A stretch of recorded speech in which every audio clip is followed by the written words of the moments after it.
So, apparently, what I'm hearing is that Raptilia originally was supposed to be with Lark in the group. Originally. So, when I was going back, not my novels, but looking at the manga, I saw Raptilia hanging out with Lark in the group, just as some people were saying, what I'm hearing online. So I'm guessing they're changing things up. I'm guessing they don't have enough time to do what I guess the source material is supposed to do. So therefore they're doing this quicker route. We're cutting out some content, which I wonder how much it will affect the story of the Shield Hero Season 2 going on forward. I'm wondering what are we missing compared to what's going supposed to happen in the light novels and slash manga. Who knows? So things have changed dramatically, I guess, in a way. But it was still entertaining nonetheless. But I'm still wondering what was the difference compared to the source material and what's going on in the anime. This could really hurt an anime's reputation determined on execution, that people can tell whether or not things are being cut or skipped, like with Promised Neverland and so on and so forth.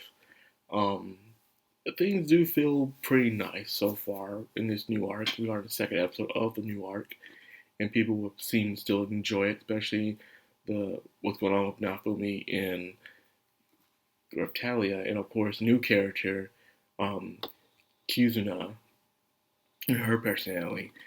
In my opinion, she's still useful, spunky, out of the other people in the group. Risha is still kind of shy and timid, and Octalia is very bold and stiff. But we get, I guess, Kuzuna to be a more mature Philo, you could say. Because remember, Philo was the playful one. But I guess you could say she has spunk, but probably it was more of Kuzuna's character. So we get to have that. So there's a +1 for that right there. I do like the comparisons of the both worlds, how some things are different and some things are just the same. For instance, in Fumi's world, we have the demi-humans and the regular humans, demi-humans who are half animal, half human, and, you know, the discrimination that's going on. Where here in this world, you have the elves and the spirit people, in a way. So apparently, Lark is a human, Thracia is probably an elf, and Glass is spirit, in a way, a spirit like human, where some things can't hurt them, but yet there are items that they cannot use as well in return, which is kind of useful, yet kind of not. So when you're in a pinch, it's really hard to beat them, but at the same time, if you find a weakness, it's very, very vulnerable for them at the same time. So I find that very fascinating of Glass's characteristic. It explains why she was so tough and hard to beat. You couldn't just beat her on normal circumstances, which is interesting. A way of finding out how these people work in this world. They also seem to have more of a Japanese aesthetic attire as well. The culture there is more Japanese-like, where Nafumi's world, where he's defending, is more European-like. So we get that Eastern and Western kind of culture clash that I'm seeing here, which is fascinating. The currency, of course, is different, and even the way they do things, of course, will be different. That's what happens when you go to different lands, so that's a no-brainer right there. But I like where I knew Nafumi has to rethink his strategy and what to do. So they need money and they need to level up. But things aren't easy leveling up. You're not defeating creatures. But when they're trying out new items, things do increase for them as well. So they're trying that out as well and trying to find money. How Nafumi had to go back to being a merchant. If you ask me, I liked Nafumi merchant than Lord Nafumi, where he's a lord over some land, which we didn't really get to see much of, only at the end of season 1 and beginning of season 2. But I prefer Merchant Nafumi because he's traveling around, he's using his head a lot, he's doing trade and learning how to do new things as well and seeing new places. So I enjoyed Merchant Nafumi more than anything because he was interesting. Where Lord Nafumi just stays in the same place. But that's just me. So they're trying to find ways to get stronger, especially Reptilia. You thought because Reptilia is small, she can't be that strong. As you know, in some places she was given the right size sword and she still has her speed. She is still pretty dang strong, as you've seen in this episode. Even Risha herself was pushing her weight in a way, you know. I'm guessing you thought that Reptilia's pride was hurt, and in a way, she was not hurt in her pride, but more of embarrassed. You know, she worked her way up, become strong to protect Nafumi, to be her, to be his sword. You know, to be this prideful warrior in a way. So it's for her to shrink down in size and for her not be as strong as she used to be to defend Nafumi. She feels a little embarrassed, but yet she was apparently happy in a way because she was being treated like the way she used to be when they first met, you know, where he was looking after her, patting the head, carrying her and stuff, giving them portions of food and stuff. Because I remember she couldn't stand having the kids' meal. She's like, don't give me the kids' meal. She wanted the adult meal. And so she was very happy on the day she was able to get adult meal for the very first time, in a way. So for her to revert back to that state, I guess she was a bit hurt, but then she like, you know, I do in a way miss this time, you know, where Nafumi was, you know, he was still kind to her, but to treat her like to really take care of her like that, she missed it.